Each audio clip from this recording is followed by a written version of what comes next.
Hello दोस्तों, ये जो प्रैक्टिस सेट है ये आपका एसएससी, रेलवे और पुलिस के जो भी एग्जाम्स हैं ना उनमें बहुत यूजफुल है। बहुत से बच्चे सोचते हैं कि एसएससी, सीजीएल, सीएचएसएल ये जो है बहुत डिफरेंट होते हैं। भाई उसका कोर्स भी इसमें कवर हुआ है। वैसे सीजीएल के लिए अलग से सीरीज स्टार्ट कर दी है मैंने, उसमें स्पेशली सीजीएल और सीएचएसएल को कवर किया गया है। बट यहाँ सबका मिक्सअप है, ये चलता ही रहेगा आपका हमेशा। ठीक है, तो ये पहला क्वेश्चन जिसमें आपको कहा है दिए गए चित्र में कितने त्रिभुज हैं। अब इस फिगर के ऑप्शंस अगर आप देख लो तो आप हैरान हो जाओगे, 32 से छोटा ऑप्शन ही नहीं है। और आपको देखने में इसमें कहीं इतने ज्यादा ट्रायंगल लग भी नहीं रहे होंगे। तो इतने ट्रायंगल इसमें से ढूंढना बहुत टफ काम है, लेकिन जो मैं आपको ट्रिक सिखाता हूं उस ट्रिक से ये बहुत इजीली फाइंड कर सकते हो। और थोड़ा सा कॉमन सेंस यूज करना है। चलिए स्टार्ट करते हैं ना, इसको सीख लो अच्छे से आज। अगर हमारे पास कोई भी एक त्रिभुज है उसमें ऐसे रेखाएं बनी होती है तो हम वहां नंबरिंग करते हैं, जैसे 1, 2, 3 और होता तो उसे भी नंबरिंग कर देते तो और उन सबको जोड़ देते हैं, 1 और 2, 3 और 3 6 ऐसे करके। तो ऐसी ही एक फिगर अगर मैं देखूं तो मुझे यहां से मिल रही है। ये देखो आप लोग, एक रेखा यहां से गई, एक रेखा यहां से, नंबरिंग करो तो 1, 2, 3, तो 3, 2, 5 और 1 6 यहां लिख लेते हैं, 6 इसमें से मिलेंगे। ऐसे ही यहाँ देखेंगे तो यहाँ भी तो आपको 2 रेखाएं मिली हुई हैं तो 6 इधर से मिल जाएंगे, तो +6। तो ऐसे आप लोग इसको सोल्व करते रहेंगे। ठीक है, अब अगर आप लोग आगे चलते हैं, ये कवर हो गया, इसके बाद चलते हैं। अगर हमारे पास एक ही त्रिभुज है और उसमें से एक ही रेखा गई है तो गिनेंगे 1 और 2, तो वहां हमेशा 3 त्रिभुज मिलते हैं। तो ऐसे 3 त्रिभुज मुझे यहां से मिल सकते हैं, ये देखो। ऐसे मुझे यहां से भी मिल सकते हैं, ये देखो। तो ये 3 और 3 6। लेकिन इसमें एक समझने की बात ये है कि ये वाला त्रिभुज जो है ये इस वाले त्रिभुज में अभी जो हमने 6 निकाले थे और ये वाला उसमें काउंट हो चुके हैं, तो ये 2 हमें इन 6 में से माइनस करने पड़ेंगे, तो हमें यहां से मिले हैं 4। ये इसमें थोड़ी थोड़ी सी आपको कॉमन सेंस यूज करना है, जो मैंने बताया कि जो चीज एक बार काउंट हो चुकी है उसे दोबारा काउंट नहीं करना है। सिंपल सा लॉजिक लगाना है, मतलब बात ये है। तो 6 दूनी 12 और 4 16 हमारे पास ऑलरेडी हो चुके हैं। अब उसके बाद ना इस वाले त्रिभुज में आओ, ऐसे इसमें से एक रेखा गई तो कितने मिलेंगे, 3। एक एक करके आप लोग इन्हें करते रहेंगे। ठीक है, यहां लिख लेते हैं 3 प्लस, फिर इसको और थोड़ा बड़ा बनाएंगे तो यहां से फिर से 3 त्रिभुज मिल जाएंगे, 3 और ऐड कर देते हैं यहां। ठीक है, ये आप लोगों को समझ आ रहा होगा। ऐसे ही अब हम चलते हैं इधर की तरफ से, ऊपर की तरफ से। अब यहां से ऐसे जाऊं मैं तो 3 त्रिभुज, फिर ऐसे यहाँ तक आऊँगा, एक बीच में से रेखा, 3 त्रिभुज 6 और एक यहाँ से बड़ा ऐसे इसकी रेखा भी नीचे तक आ रही है, 3 त्रिभुज, 3 3 6 और 3 9। तो मुझे 9 त्रिभुज यहाँ से प्राप्त हो गए। तो आप लोग देख सकते हैं अभी तक आपको कितने त्रिभुज प्राप्त हुए, 6 6 दूनी 12, 4 16, 9 25, 3 28, 3 31। अभी तक हमारे पास 31 त्रिभुज हो चुके हैं। और बहुत से बच्चों को लग रहा होगा कि और कोई त्रिभुज इसमें मौजूद नहीं है, लेकिन अभी आप देखें कंबाइंड कॉम्बिनेशन ऑफ फिगर्स, यहां से मैं ऐसे आऊं यहां तक पूरा, इस वाली लाइन को देखूं तो 1 और इस वाली लाइन को देखूं तो 1, 2 ये मुझे यहां से मिल गए। तो आप देख सकते हैं 33 यहां तक मुझे मिल चुके हैं। क्या और भी मौजूद है? ऑप्शन के हिसाब से तो होने चाहिए, या तो 32 होने चाहिए थे, 32 से आगे क्रॉस हो गए तो और होंगे फिर तो। अब उसमें बड़ा देखो, यहां से इसको थोड़ा सा एक्सटेंड करके यहां तक आ जाओ, ये एक और इसे थोड़ा सा इधर एक्सटेंड करेंगे तो एक ही। ये मिक्स्ड अप ऑफ फिगर्स है, मतलब एक से ज्यादा फिगर में से त्रिभुज ढूंढ के निकालना। तो 33 में ये 2 और ऐड हो गए तो ये हो गए 35। और ये कोई अलग से आपको नहीं लगाना है, ये क्या है, छोटा त्रिभुज सारे निकालने हैं, फिर कॉम्बिनेशन निकालना है, फिर एक से ज्यादा फिगर से जुड़े हुई दूसरी फिगर में से मिलके जो त्रिभुज आता है उसको निकालना है। तो टोटल यहाँ 35 त्रिभुज है, ऑप्शन है आपका करेक्ट आंसर है। एक पंक्ति में 55 वर्ग हैं। देखो, अब अगर कोई पंक्ति के टोटल संख्या दे उसे कहते हैं टोटल, और वो बराबर होता है राइट से उसका स्थान, लेफ्ट से उसका स्थान -1। अगर मान ले कोई पेड़ है यहाँ कहीं बीच में, तो उसका बाईं तरफ से कौन सा स्थान है और दाईं तरफ से कौन सा स्थान है, उसमें से एक माइनस करते तो टोटल बन जाता है। अभी उसने कहा आपके पास 55 टोटल वर्ग्स हैं, तो टोटल को हम लिखेंगे 55, यहाँ 55 लिख लिया, बराबर होगा आम का वर्ग दाएं छोर से 22वां, दाया मतलब राइट, राइट है उसका 22, आम के वर्ग का स्थान बाएं छोर से, लेफ्ट आपको पता करना है, प्लस लेफ्ट और -1 करेंगे। तो आप ये देखिए 22 में से 1 जाएगा तो 21, 55 में से 21 इधर लाके माइनस कर देंगे तो उसका बाईं तरफ से स्थान मतलब लेफ्ट से स्थान बच जाएगा 4 5 2 3। तो 34वां स्थान। तो ऑप्शन बी आपका करेक्ट आंसर हो जाएगा। निम्नलिखित में से कौन सा वह आरेख विष, जैव उत्पाद तथा भोजन के मध्य सही संबंध को दर्शाता है? तो जो ये विष है ना, विष जो है, अगर आप देखें जैव उत्पाद खाद, कुछ खाद विष होते हैं, कुछ खाद विष होते हैं। तो अगर ये विष, ये आपका जैव उत्पाद है, ये है आपका जैव उत्पाद मैंने बनाया, तो इसमें से कुछ जैव उत्पाद जो होते हैं वो विष होते हैं, ठीक है। और कुछ जैव उत्पाद जो है वो भोजन में पाए जाते हैं, है ना, उसको यहाँ करूँ। लेकिन विष और भोजन एक दूसरे को रिप्रेजेंट नहीं करते, इसलिए उसमें कुछ भी कॉमन नहीं होगा। जबकि जो ये जैव है ये दोनों में पाया जाता है, विष में भी और भोजन में भी, मतलब विष जैव में भी पाया जाएगा और जैव में भोजन भी पाया जाएगा। तो इस टाइप का आरेख बनता है। उम्मीद करता हूँ समझ में आया होगा। बहुत ज़्यादा बच्चे इसे गलत करते हैं, तो इसलिए ऑप्शन बी करेक्ट आंसर हो जाएगा। बहुत सारे बच्चे ना इस पे टिक करते हैं, इधर वाले पे, कि ये तीनों अलग अलग है, जबकि ये तीनों अलग अलग नहीं होते हैं। 8:25 पर घंटे तथा मिनट की सुई के बीच का कोण कितना होगा?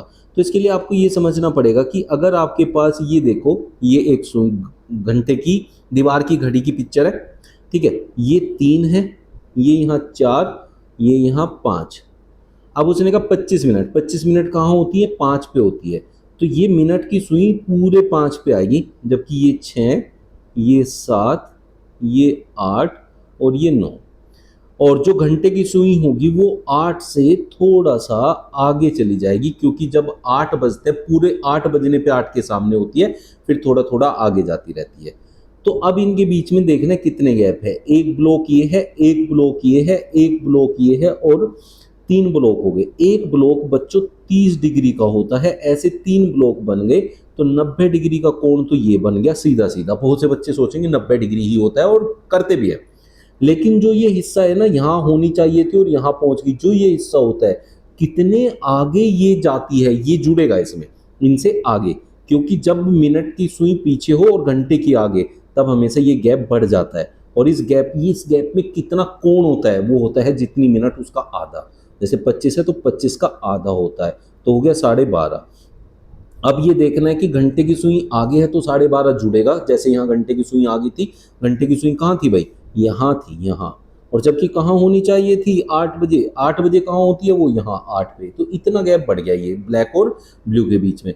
तो ये है 12.5, तो इसमें 12.5 हम जोड़ देंगे।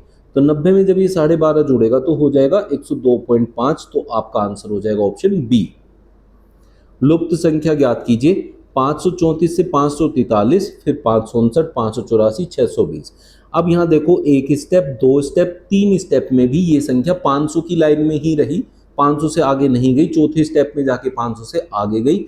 जब इस जो गैप होता है वो धीरे धीरे बढ़ता है या कम होता है, तब हमेशा अंतर का क्वेश्चन होता है। उसमें गुणा और वर्ग घन कुछ नहीं लगाते। तो इनमें से अंतर निकाल लो। जैसे यहाँ 4 9 13, 34 9 43, 9 का अंतर हो गया। अब यहाँ देखो तो कितने का है? 9 3 6, 5 4 1, 16 का है। फिर इनमें अंतर देखो, 59 60 और 25 का अंतर हो गया। अब आपको नज़र आ रहा होगा, ये 3 का वर्ग होता है, ये 4 का वर्ग होता है, ये 5 का वर्ग होता है। इसका मतलब 6 का वर्ग आगे अंतर होगा 36। देखो ये 36 जुड़ के 620 ही आ रहा है। तो आगे 7 का वर्ग, मतलब 49 जोड़ दो। 620 में 49 जोड़ दो तो आपको आपका आंसर मिल जाएगा। तो 669, जो कि ऑप्शन सी में दे रखा है, ये आपका करेक्ट आंसर होगा। उम्मीद करता हूँ अच्छे से क्लियर हुआ होगा। 34 गुणा 15 बराबर 495। अब 34 और 15 का इस तरीके से यूज करना है कि 495 बन जाए, तो वो आपको बनाना है। और उसी के अनुसार 98 गुणा 17 क्या होगा, ये आपसे पूछा है। तो यहाँ ये गुणा का काम नहीं करेगा। रीजनिंग में यही लॉजिक और ट्रिक्स होती है, यही खूबसूरती होती है रीजनिंग की, कि आपको बस वो थोड़ा गुमराह करने की कोशिश करता है। तो आपको समझना है उसमें क्या है। लेकिन मैं अगर देखूं 34 और गुणा 15 करूं, इन दोनों की अगर आपस में गुणा कर दूं, तो 495 के मैं आसपास पहुंच सकता हूं, अगर एग्जैक्ट भी नहीं आएगा तो ये देखो 34 गुणा 15 हम कैसे करते हैं? 5 चौक 20, 2 कैरी, 5 3 15, 4 19, 2 21, 510। अब 495 और 510 में क्या रिलेशन है? देखो यहाँ ध्यान से, 10 5 5, 9 और 1 10, 15 का अंतर है। अब अगर मैं इन दोनों की गुणा कर रहा हूं, भाई मैंने गुणा क्यों की? आपको समझ आया होगा कि 34 गुणा 15 495, मतलब 495 एक बड़ी संख्या। अगर गुणा करूं तो इसके आसपास पहुंच रहा है, तो इसलिए मैंने गुणा कर दिया। अब मैं गुणा करके 510 पे पहुंचा, लेकिन इसने कहा 495 होना चाहिए, जो कि हमारा आया 15 ज्यादा। और 15 कहाँ है, ये दूसरी संख्या है। इसका मतलब इन दोनों की गुणा करके अगर ये दूसरी संख्या को माइनस करूं तो वो आएगा जो सामने है। अब ये भी यहां से आप कंफर्म कर सकते हैं। 43 गुणा 12 देखो कितना होता है, 3 दूनी 6, 4 दूनी 8 और 3 11, 516 होता है। अब इसमें से ये 12 माइनस कर दो तो कितना बनेगा, 504। और यही सामने आ रखा है। इसका मतलब यहां से कंफर्म हो गया कि पहले दोनों की गुणा करके बाद वाली संख्या उस गुणा में से माइनस कर देंगे तो हमारा आंसर आ जाएगा। तो 98 गुणा 17 कर दो, 8 सते 56, 5 9 सते 63 और 8 71, 5 76, 9 और 7 16, 1666 और उसमें से 17 माइनस करेंगे हम तो कितना हो गया, 7 9 16, 5 1 4 6 16 49, जो कि ऑप्शन ए में दिया हुआ है। निम्नलिखित प्रश्न में दिए गए विकल्प में से विषम शब्द को चुनिए। विषम शब्द मतलब अलग, असंगत, ओड वन मतलब तीन एक जैसे होंगे, एक अलग होगा, भिन्न भी कहते हैं। ये सारे नाम हैं जो आपको लिखे हुए दिखाई देंगे जगह जगह। तो आपको क्या करना है, मतलब यहाँ 4 शब्द दिए हैं, उनमें से 3 किसी प्रकार से समान होंगे और एक उनसे अलग होगा, वो उन जैसा नहीं होगा, उसको फाइंड करना है आपको। तो समुद्र, नदी, महासागर, तरणताल। अगर पानी के हिसाब से देखा जाए तो सारे के सारे के अंदर पानी होता है, पानी इनके अंदर रहता है। लेकिन समुद्र जो होता है ये भी प्राकृतिक होता है, नदी भी प्राकृतिक, महासागर भी प्राकृतिक, तरणताल जो है वो हम लोग बनाते हैं। बहुत से बच्चे तो कंफ्यूज हो रहे होंगे, सर तरणताल होता क्या है? भाई जो आपका स्विमिंग पूल होता है उसको तरणताल कहते हैं, तालाब को हम तरणताल कहते हैं, तो वो हम लोग बनाते हैं, ये नेचुरल नहीं होता। तो ऑप्शन डी आपका यहाँ करेक्ट आंसर हो जाएगा, भिन्न हो जाएगा ये। लोग तो पद ज्ञात करें। जब भी ऐसी फिगर आती है तो सबको ये लगता है खुला पासा है, खुला घन है, उसको बंद करना है। ऐसा नहीं है, हर जगह नहीं होता। अगर ध्यान से देखोगे तो यहाँ एक पैटर्न है, उस पैटर्न के हिसाब से क्वेश्चन मार्क की जगह क्या आएगा वो आपसे पूछा गया है। ठीक है, तो इसमें डब्ल्यू से मैं टी पे गया, फिर क्यू पे, फिर एन पे, फिर के पे, फिर क्वेश्चन मार्क। तो ये एक सीधा सीरीज का क्वेश्चन हो गया। और उस सीरीज के क्वेश्चन में हमें देखना है डब्ल्यू है 23 पे, टी है 20 पे, क्यू है 17 पे, ये 14 पे, ये 11 पे। तो -3 किया, यहाँ -3 किया, यहाँ -3 किया, यहाँ -3 किया, यहाँ -3 करूंगा तो कितना आएगा 8। और 8 पे H होता है, इसलिए ऑप्शन डी है यहाँ करेक्ट आंसर। निम्नलिखित शब्दों को शब्दकोश में आने वाले क्रम के अनुसार लिखना है। तो सबसे पहले सबसे पहला लेटर देखा जाएगा तो सब में M है, फिर उसके आगे यहाँ O है दूसरा लेटर, फिर A है, यहाँ A है, यहाँ O है, यहाँ A है। तो अंग्रेजी वर्णमाला में A पहले आता है, O बाद में। जब सेम होता है, जैसे सब में M था, तो कैसे पता करेंगे कौन पहले आएगा कौन बाद में? सारे M से बने हुए हैं, इसलिए हमने उसको काट दिया। फिर हमने देखा O A A, अब O बाद में आएगा तो पहले A वालों को कंपेयर करेंगे। वो कैसे होता है, A से आगे क्या लिखा है उसके हिसाब से देखते हैं। यहाँ N है, यहाँ भी N है और यहाँ S है। तो S बाद में आता है, N पहले आता है। तो अब N दोनों में है तो N के आगे देखो क्या है, यहाँ D है, यहाँ भी D है, नहीं पता चलेगा। फिर इससे आगे यहाँ A है, यहाँ भी A है, यहाँ तक भी नहीं पता चलेगा। फिर आगे T है और यहाँ आगे R है।